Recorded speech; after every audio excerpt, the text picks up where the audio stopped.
Hey guys, welcome back to the channel. Now I know that I usually do a lot of toy hauls and toy collection kind of videos, but today I want to share with you some photography tips, specifically some really simple ones. So I'll be making a few of these. This first one is going to be how to light toy photography with only one light. So I'll go step by step with the things that you need, and I'll give you 3 examples of how to use light from just a single source on your toy photography just to make them just a bit better. So here we go.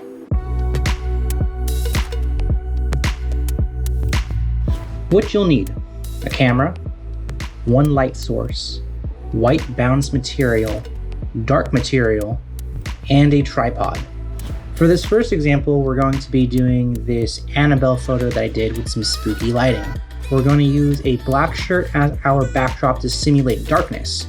For my camera, I'll be using my Sony a7 III with a 100 macro, as well as my iPhone 7 for some comparison if you just want to try and do these from a smartphone. First, set up the scene. Prop up your shirt or whatever dark material you have in back of the subject. Put your camera on a tripod or have your light source being held up either by hand or by another person. For my camera settings, I always recommend shooting for at least 1/200th of a second for your shutter speed and keeping your aperture as low as possible unless you're using a macro lens. Here we're using 5.6, but normally with other lenses, I'd shoot as low as 1.8 to 2.8. If you're using an iPhone, it's all automatic, so you'll just have to tap the screen. For this photo, we're going to motivate the light from above to get those shadows forming underneath the faces for some dramatic light. Also, since we're going for contrast, make sure the color underneath your toys is black in order to negate the light bouncing back onto the figure.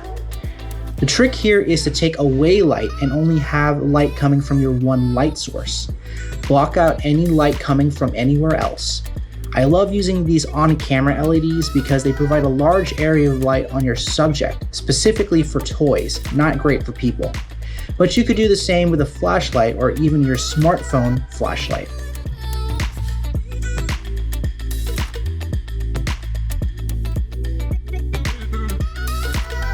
Example 2, Wolverine.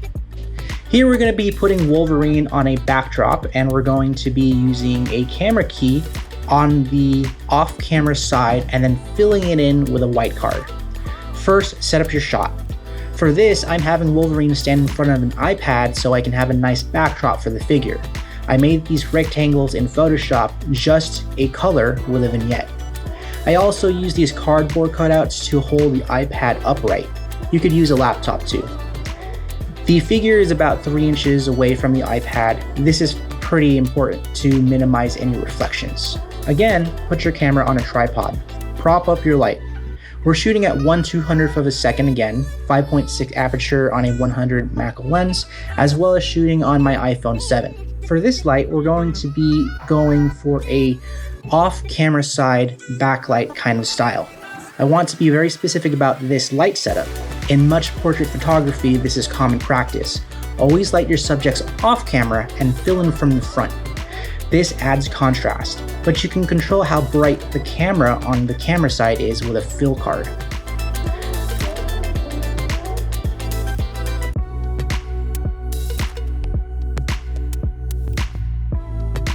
Example 3, Deathsquad natural light plus highlight fill.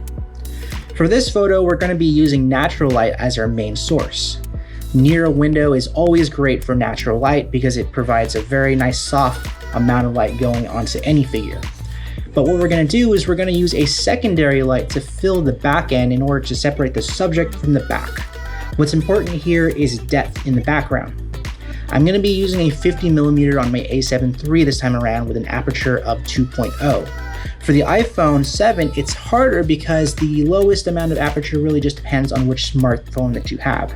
Newer smartphones give you the option to shoot down to 1.8, but it's usually mostly automatic unless you have the new portrait mode on the higher end smartphones. For this photo, what we want to do is shape the key light so there's a bit of contrast in the image. And then from there, we're going to use the LED light to create a highlight for the back of the figure. What this does is it creates a shine, or it highlights the back end of the toy or the subject so that it is noticeably distinguishable from the background. And by playing with depth, by having a deeper shot rather than a shallow shot against a wall, it makes it look much more professional. This shot is obviously harder to get on an iPhone because the aperture you can't control specifically. Keep that in mind.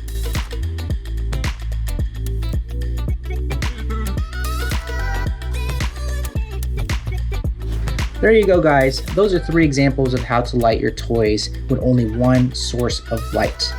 For those secondary lights, I've included a link below to the one that I specifically have, and I do recommend getting those because they have the ability to be brighter, or they have the ability to change the color temperature, and also the light fall off is much better on these types of lights, more so than your lights from your iPhone or your flashlights. Let me know what you think of these photos in the comments below if you have any questions or need further instruction or tips on how to get your photos looking really nice and banger. Until next time, guys, catch you later. Adios.